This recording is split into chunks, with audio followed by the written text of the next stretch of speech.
Why?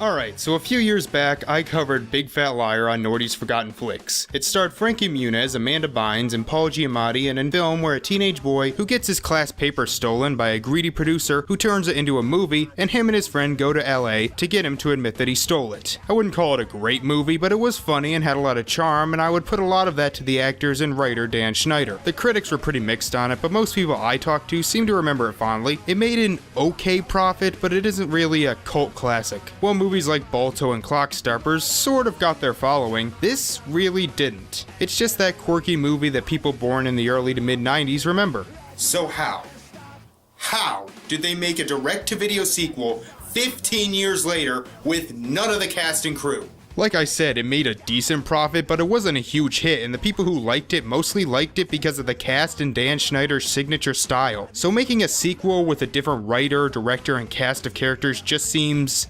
pointless. I don't even get it. If you can't get the original cast back, what's the point? People who are nostalgic for the first film won't care. I mean, Paul Giamatti is way too good for this, and Amanda Bynes isn't acting anymore. But if you can't get Frankie Muniz, who was in Sharknado 3, to at least make a cameo, then just don't bother. When I first saw this, I thought it was a joke. I couldn't believe this was real. But it is. I watched it on Netflix. I'm reviewing it right now. But you know, maybe it'll be decent. I mean, how bad could a movie that's a sequel set 15 years later, that's a sequel to a movie that wasn't even that big a hit, possibly? Oh God, let's just get this over with. So we begin with the worst opening credits of all time. I'm practically out of the door. Why don't I believe you?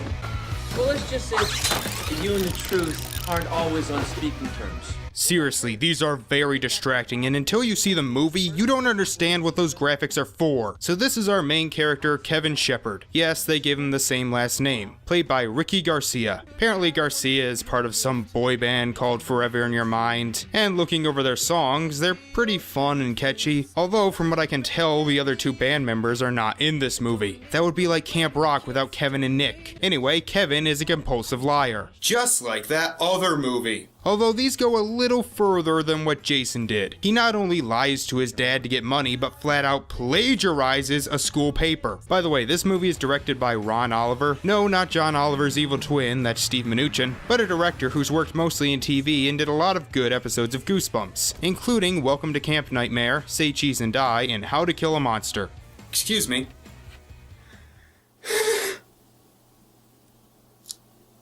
Okay. Kevin makes it to class late and sits with his friend Becca, played by Jodelle Ferland. The teacher is suspicious of Kevin's paper and decides to call his dad, but Kevin is able to forward the call from his dad's phone to his. Is that a thing? And using the same technique a much better Kevin used in Home Alone 2, he's able to trick his teacher. But she uses this little thing called the internet to find out that he did plagiarize the paper. I'm afraid the odds are not in your favor, Kevin. Okay, I'm sorry, I just ran out of time. I didn't know what else to do. You're a disgrace to the Shepard name. He gets suspended and grounded and told that if he doesn't hand in the assignment by tomorrow morning, he'll get summer school. Again, very original. Okay, well, let's think. Just pick a topic. New technologies. Trends in new technologies. Wasn't this for a social studies class? Have times really changed that much since I was in high school? No, whereas the first movie, he used the fact that he was a liar to create a short story about a man who grows every time he lies, this movie just has Kevin create a new game. In handwriting. I know his dad took his internet away, but Microsoft Word doesn't require the internet to function. Takes a little time.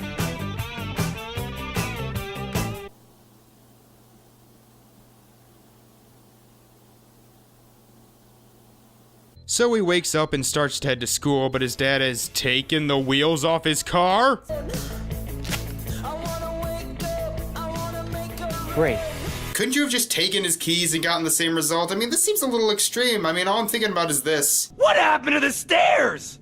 My parents took them down because I am grounded.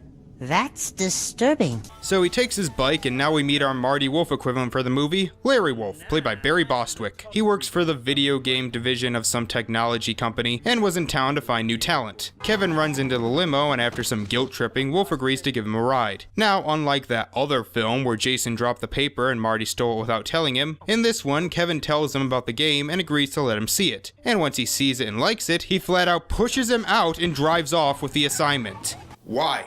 He was gonna give you the game. He just had to get credit for it first. If you have a plane to catch, then give him your card. You seriously expect me to believe this? But it's true. I did the assignment, I swear. Again, this wouldn't be much of a problem if you had just typed it. So Kevin is sent to summer school, and we see a newspaper during what might be the slowest news week ever. They went out of business 3 days later. Why does the school have computers from 20 years ago? Also, he can apparently hack into the school's internet. And you couldn't just do your fucking assignment? You know what? Fuck you. You've lost all sympathy from me. So he texts Becca and she tells him about a new app game coming out, and Kevin realizes that it's his game, Big Fat Liar. Of course, his dad doesn't believe him, nor should he, but he does trust him enough to leave him with a credit card while he goes on his business trip. To be fair, Kevin does try and call the company Wolf works for, but they keep ignoring him. So he decides to go see him in person. San Francisco is like 2,000 miles away. My dad said for emergencies only. And you know he can look up his credit information, right? I mean, he knows you're a chronic liar. He asks Becca to go with him, and they trick her hippie parents into thinking she's going to some yoga camp. And the two head off to San Francisco. How's the new phone? Perfect. Thanks, Dad. Hey, did you guys know in the original version of Ferris Bueller's Day Off, they had Ferris fund his whole adventure by stealing his dad's credit information, but then took it out when they realized that would make him horribly unlikable? I don't know why that popped in my head. So they go to where Wolf works, but he's stopped by security. Look, Jimmy, we've come a very long way for this meeting. I would suggest you just call upstairs and let him know that Kevin Shepard is here. Hi, Mr. Wolf. It's Jimmy in the lobby. I was hoping to get fired today for bothering you about a couple of snotty kids who don't have an appointment. On second thoughts, I'll keep my job. Alright, that was funny. But they managed to sneak up by impersonating a pizza guy, so I guess he wasn't that interested in keeping his job. Upstairs, we see more of why Larry Wolf is a terrible, terrible human being. It's still got a few bugs, but I'm sure once we get it up and running, you won't be able to put it down, Mr. Wolf. No, I doubt that. I do not play video games. Video games are for losers with nothing better to do. You know, Marty was an asshole in the original, but he at least came off like a real person. Till the end, I guess, but this is a cartoon. I've worked for this company for 30 years. I deserve to be president. They owed it to me. But what did old man Highcroft do? He gave the job to his grandson. I'm gonna work you morons like rented monkeys until I turn this turd of a department into a winner. And then I'm going to show them who should be president of this company. Again, cartoon. Kevin and Becca get to Wolf's floor, but need to find a way around his assistant named Pennywise? My instructions were very specific. Penny. What a nice boat. Kevin tells Becca her name, and she immediately finds her profile on a dating website. So she calls her impersonating one of her dates. Mr. Wolf's office. Hi, Penny. It's Mike. Mike. I had a really good time last night at, Olive Garden. Okay, I have two problems with this. One, she's met this guy before. She knows what she sounds like. A pitch shift is not going to help. And two, that is cruel. Again, let's look at the first movie. Yeah, they emotionally manipulated the assistant, but at least when she likely found out there was no dog under her car, she would be happy. This poor woman is gonna be distraught. I have to see you. I need to tell you how I feel. Oh, Mike. I'm in the lobby. Oh, it's okay, I'll just call security and tell them to let you come up. The two get in and try to get Wolf to call Kevin's dad to tell him the truth, but he refuses. Kevin tries to steal Wolf's phone, but Wolf notices and takes it back. Alright, that's a little clever. Subversion for those who saw the first movie. What are they gonna do now? You bumped his phone? Got all the data when it was in my pocket. Okay, why didn't you just record his confession? What kind of moron keeps his credit card numbers in his phone? He could have done this the easy way. But now, we're gonna do things my way. Is this going where I think it's going? Of course, Mr. Wolf. Your father has arranged a prepaid room. All expenses on his account. Yeah. Stealing someone's credit card information and using their money without their permission versus stealing a video game idea. Yeah, the villain is more likable than the heroes.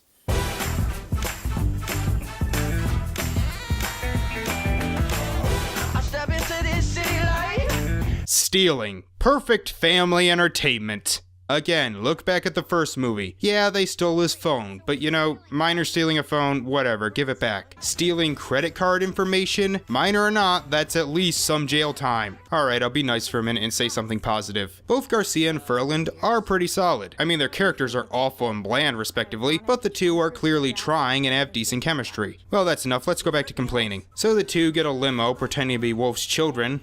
Sadly, no, but their Russian limo driver knows he has no children. But thankfully for them, he has a beef with Wolf too, since he stole his idea and demoted him. And if it involves causing any unpleasantry to Mr. Wolf, I mean... Do you have any actual ideas of your own, besides making the characters actual criminals? Anything interesting?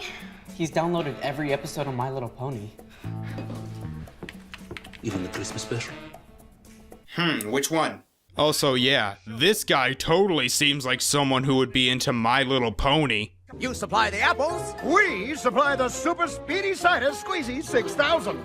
Then we split those sweet profits 75-25. I like these guys, they got good business sense. So after drugging him, they do the same stuff you expect them to do if you saw the first movie. They paint his face white and dye his hair red, rig his car, why don't you just get a cab, you idiot? Which causes him to get in trouble with some tough guy, and then frame him for attempted robbery.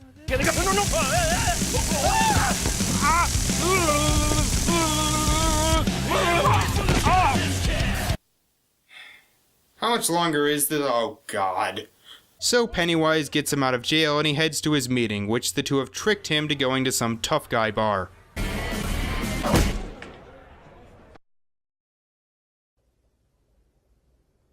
I have to use the bathroom. But all they do is throw him out, so that was worth it. He gets to his meeting with President Highcroft and manages to explain his appearance, but he still wants to see the game. Bigger, badder, liar.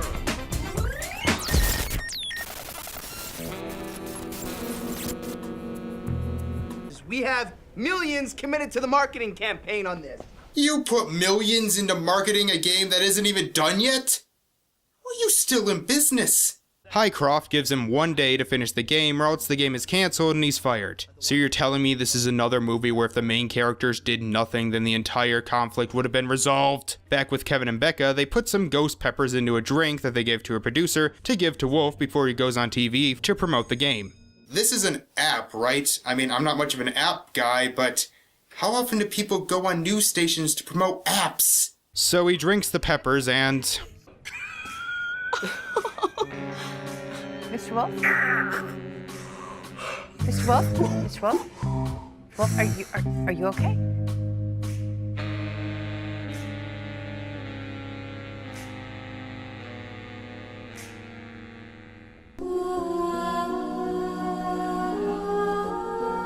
One day I'll get tired of that joke, but today is not the day. No, he just embarrasses himself. And then he gets sent to the hospital. Why am I not in a private room? Your credit card was declined, sir. Again, he could technically sue, right? No, he instead decides to make a truce with Kevin. If he helps him fix the game, then he'll call his dad and tell him the truth. Kevin, being a dumbass, believes him, and yeah, I know that happened in the first movie, and it was stupid there too, but that movie was better all around, so I was able to ignore it. This game looks terrible, by the way. I mean, yeah, I know in a world where Angry Birds, Candy Crush, and whatever the fuck this is exists, any concept can work in an app. And yeah, the actual Big Fat Liar movie looked pretty bad from what little we saw of it, but I don't even get the point of the game. What's the plot? What's the gameplay? What's the objective? But they fix it and Highcroft likes the game, saving Wolf's job. Then of course he backstabs Kevin as he orders the security guard to take them to the airport. you could probably get them arrested. If you've seen the first film, you know how the rest of this goes. Kevin learns not to lie, and Pennywise comes up with a plan to get Wolf back. You know, in terms of 2017 shot-for-shot remakes, this isn't nearly as good as Beauty and the Beast, but it is a little better than Tom and Jerry, Willy Wonka and the Chocolate Factory. So their plan is set in motion, with Wolf being taken on a joyride through the streets of San Francisco, where there are apparently no police. But they stop in the middle of nowhere, leaving him locked in the car on the train tracks. Need some help? Hey, get! Make a call! Tell him I'm on the tracks! Tell him to stop the train! You ready to tell the truth? All you have to do is tell my dad the truth. Truth! The truth! Highly overrated, kid!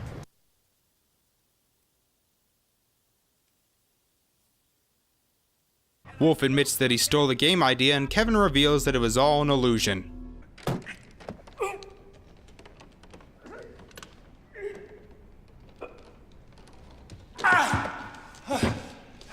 So really all he had to do was look down? This plan seems very flawed. Also, I think he could have a strong case that he was forced into saying he stole it out of fear of death. But instead he chases him, leading him right to the opening assembly.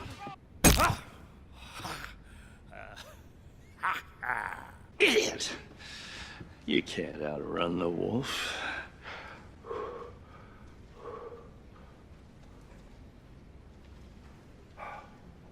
Really? That's it? I mean, the first movie had jumping out of helicopters and floods and golf cart chases. Why am I complaining? It's almost over. But the presentation is replaced by videos of Wolf doing and saying embarrassing things, including the confession that Kevin shot. Wolf is fired and Kevin is given credit for the game. These people are fucking mesmerized by it, and I still don't know how you even play it. Oh, and his dad's there too. Kevin, I'm so proud of you. I mean, you lied, stole, and broke several laws, but at least you proved that some asshole got his comeuppance for stealing an idea. Oh, and they do acknowledge the fact that Kevin used his dad's credit card for 2 plane tickets, but since he now has over 300 grand from royalties, he can pay him back. Okay, your original plan didn't involve you getting money for the game, you just wanted the truth, so yeah, my original point still stands. And in one last ripoff of the first movie, we see Wolf has now been forced to become a mime for money, and we get a line that pretty much sums up the whole thing. You suck. Yeah? This was pretty much what I expected, an unfunny rehash with none of the charm. But even expecting that, I was still shocked by how terrible this movie turned out. The characters are awful, it's contrived as hell, and can't even pander correctly. Yeah, the actors are trying and can occasionally get a laugh, but unless you're a huge fan of Forever on Your Mind and just want to see Garcia in a movie, I wouldn't recommend it. But even then, just listen to their music. So I'll be taking a break for the rest of January, but I'll be back on Valentine's Day for a very special review. Thank you all for watching, and I'll see you next time. Bye.